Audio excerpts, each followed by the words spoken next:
Donc mercredi 23 août. Donc en termes de nouvelles, il y avait le PMI et en termes de earning, il y avait Nvidia, mais c'est un truc que je ne considère pas jusque-là, mais ça semble assez important pour le marché, donc faut le suivre. Donc mes scénarios à l'ouverture, c'était plutôt soit en rente, soit une baisse. En fait, quand le marché a ouvert, j'ai remarqué qu'ici, en fait, on avait eu une hausse, retracement de 50%, hausse, retracement de 50%. Donc, en fait, à partir de là, j'ai compris qu'il y avait une forte probabilité pour que le marché monte sur toute la journée, en fait. Donc, à partir de là, en fait, il n'y a plus grand chose à analyser. On était juste en mode appoigné. Donc, ici, achat. Je n'ai pas acheté ici à 15h30 parce que je n'avais pas encore vu. À partir de 15h45, achat. Alors, la chose à faire ici, c'est assez important. Dans ce genre de journée où on a des grosses bougies, il y a à peu près, il y a 4 choses à peu près à faire. Du plus simple au plus risqué, c'est ici doubler la taille de position, voire même tripler, et garder le SL sous la bougie. Doubler la taille, SL mi-bougie, acheter les bougies rouges ou alors même passer en M5. Voilà, c'est vraiment les. Pour voir ici ce que ça aurait donné. Là, de toute façon, M1. Voilà. On va plutôt passer ici. Donc voilà, ensuite là, il n'y a pas grand chose à analyser en fait. Là, il faut juste acheter. Alors on arrive ici sur AJP. C'est assez peu probable que AJP fasse résistance au vu du contexte. Bien évidemment, au vu du contexte, habituellement, soit ici ça aurait été une vente.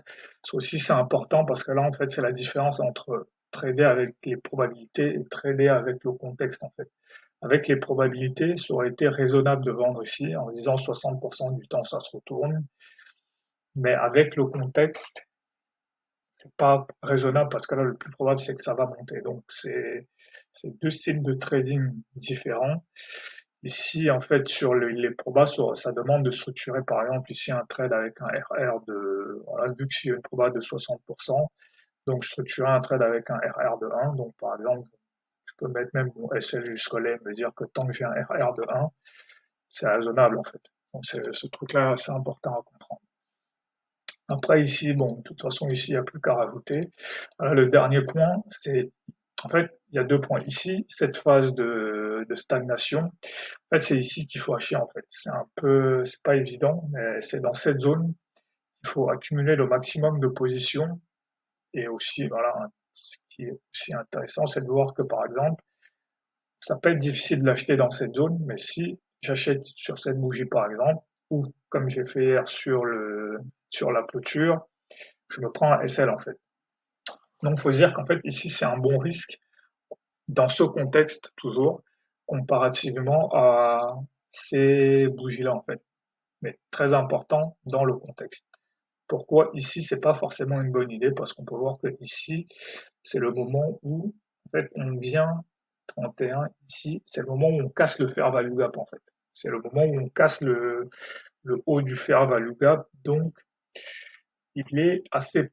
c'est assez probable qu'on va avoir un petit retracement, en fait. C'est pour ça que le bon moment pour acheter, qui est pas évident, mais c'est ici. Donc voilà, après, comme je dis cette journée, il n'y a pas grand chose à voir. Donc là, juste voir que en 5 minutes, c'était possible aussi de rentrer. Donc là, ici, je vais enlever ça et ça. Là, en 5 minutes.